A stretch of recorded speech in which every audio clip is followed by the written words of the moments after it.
Hi everyone, good day. I am Romel Daluan Domingo with my co-reporter Mr. Brian Garcia. We will discuss to you the rights and the privileges of the teachers in the Philippines, or the Republic Act number 4670, the Magna Carta for Public School Teachers.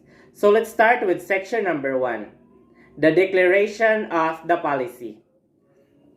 Republic Act number 4670 was published last June 18, 1966, entitled the Magna Carta for Public School Teachers. The policy of this act is to promote and improve the social and economic status, the living and career conditions, the term of employment and career prospects to all public school teachers. Section number 2, Title Definition. The title of this act is the Magna Carta for Public School Teachers and shall apply to all public school teachers except to those professorial staff of states and colleges and universities. So ang makabinipit gid ani nga act is all public school teachers. Section number 3, the recruitment and qualification. So here's the section number 3. The Department of Education will validate and select the future teachers.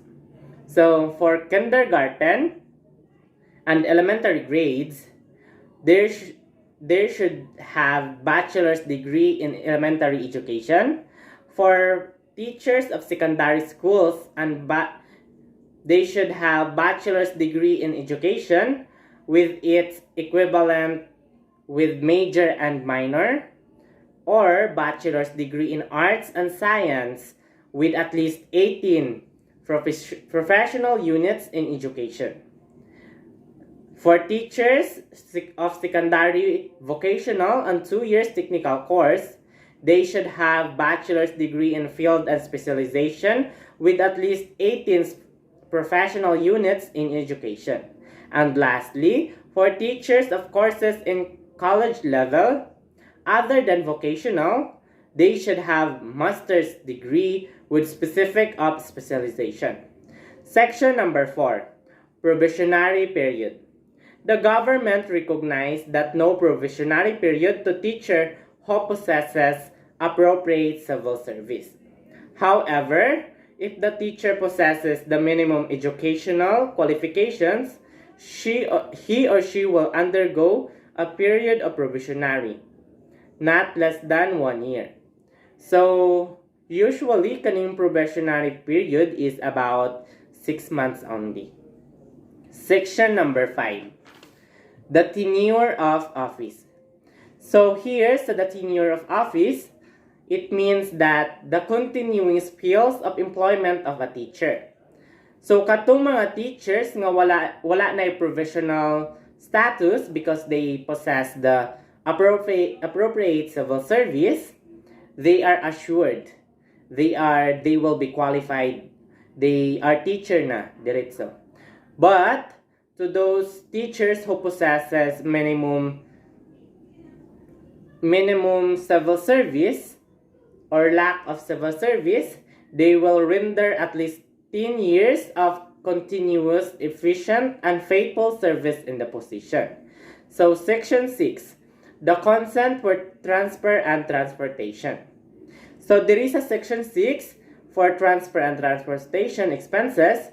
Ang mga teachers dapat moadto sa division office, mag-file or mag-apply to transfer, then mo approach sila sa superintendent, tas i-validate dayon na siya sa superintendent kung acceptable ba ilang reason.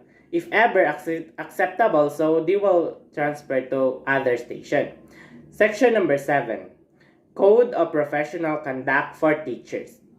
The Code of Professional Conduct for Teachers serves as a guide for teachers, especially to new teachers, for them to exhibit proper behavior for learning community at all times. It is the imperative that you observe practice to the set of ethical and moral principles, standards, and values. Each teacher should furnish 3 copies for codes of and pass it to the head. So, ang nag-formulate aning codes and behaviors, codes of professional conduct for teachers is the Department of Education. Section number 9, Safeguards in Disciplinary Procedure.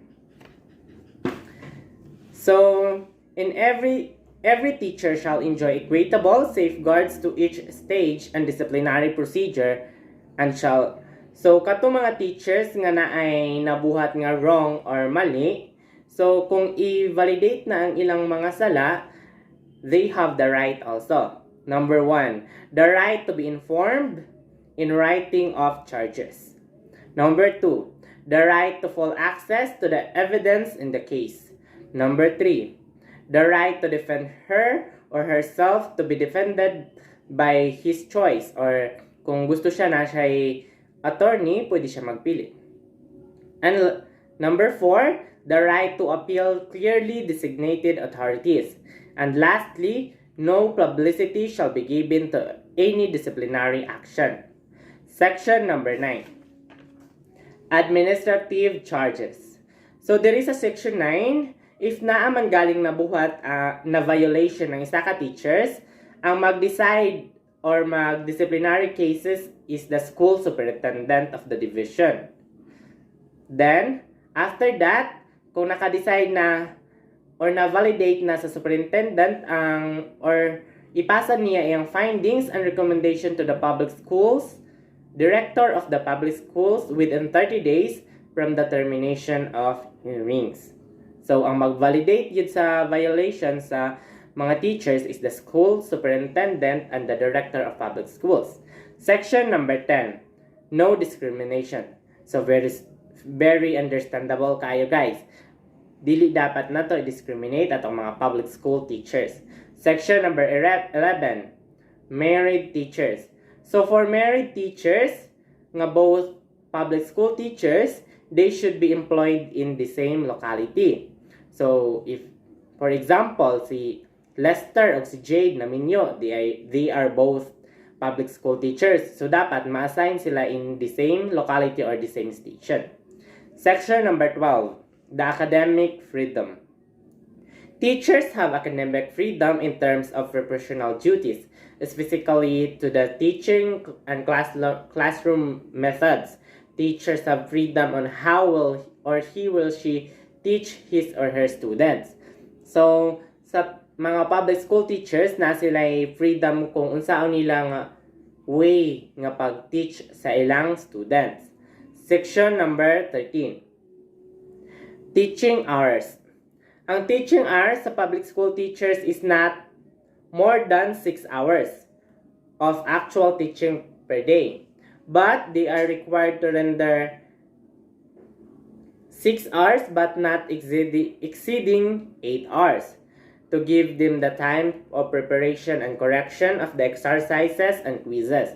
So, ang time nila nga mag-discuss dapat 6 hours ra gyud, pero iparender sila 8 hours kay kanang 2 hours nga nabilin ila na siyang igahin para sa mag-check sa mga papel or mag-organize or mag-prepare for any activities. Section number 14, additional compensation. So, the outside activities or the co-curricula of what is defined is normal duties of any teacher shall be paid in additional compensation with at least 25% after the teacher has completed 6 hours of actual classroom teaching a day. So, mostly ang kaning buhat og mga outside activities is kaning mga OIC kay suguon sila sa ilang mga principals or head for orientation or any activities outside the school. So let's proceed to section number 15. Section number 15 is the criteria for salaries. Teacher salaries shall correspond to the following criteria. Number 1, they shall compare favorably with those paid in other occupations requiring equivalent or similar qualifications, training, and abilities.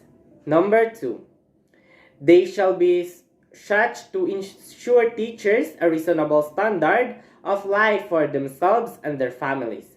And lastly, they shall be properly graded as to recognize the fact that certain positions require higher qualifications and greater responsibility than others. Section number 16. Salary scale. Oh my God, sweldo na, muning ganahan ako. Salary scales for teachers shall be provided for a gradual progression for a minimum and maximum salary by means of regular increments granted automatically after 3 years. So, sa akong naibalaan, sa akong ate, teacher, mag-yun siya, teacher 1, iyang salary per month is 23,000. So, every 3 years, dako na ilang sweldo, murag 1,000 I guess, murag ang gaydugang every 3 years. So, provided that the efficiency rating of the teacher considered it at least satisfactory. The progression from the minimum to maximum of the salary scale shall not extend over a period of time. So, mostly, kaning mga teachers is gamasteral sila or ga-schooling sila. Kay example sa teacher 1 ka, mag-schooling din ka. Tapos, if makagraduate ka, teacher 2 na ka. Then, kanang teacher 2, lahi po na sila sweldo. Mas dako sila sweldo sa teacher 1, hantod ma teacher 3, hantod ma school head, the principal, to doctorate. So, kanang doctorate, dako na gid kay nagsweldo. Murag estimated 50,000. Okay, sa akong nahibalaan sa school principal is 35 to 40,000 atay lang sweldo. So, let's proceed to section number 17. Equality and salary scales. The salary scales of the teacher whose salary is appropriated by the city, municipal district, or provincial government shall not less than those provided for teachers in national government. So, we have also the teachers nga dili sila sweldado by the Department of Education. Ang gasweldo sa ila is ang atong mga provincial government or municipal. So, kana sila, dapat ilang sweldo dapat is not less than by provided by the national government. So, if ang sweldo sa teachers nga ginaswelduhan sa Department of Education, example, 23,000. So, ilaha pong sweldo not less than 23,000. So, let's proceed to section 18. Cost of living allowance. Teacher salaries shall at the very least keep pace with the rise of the cost of living by the payment of cost of living allowance, which shall automatically follow changes in cost of living index. So, if ever mutaas ang mga palaliton, ang mga bayronon, mga nana, so ang cost of living allowance pud sa teachers mutaas pud, madungagan pud. So, that's all for me, for my part. So, sa section 19 to section 35, Mr. Brian Garcia will discuss to you. Go ahead, Brian.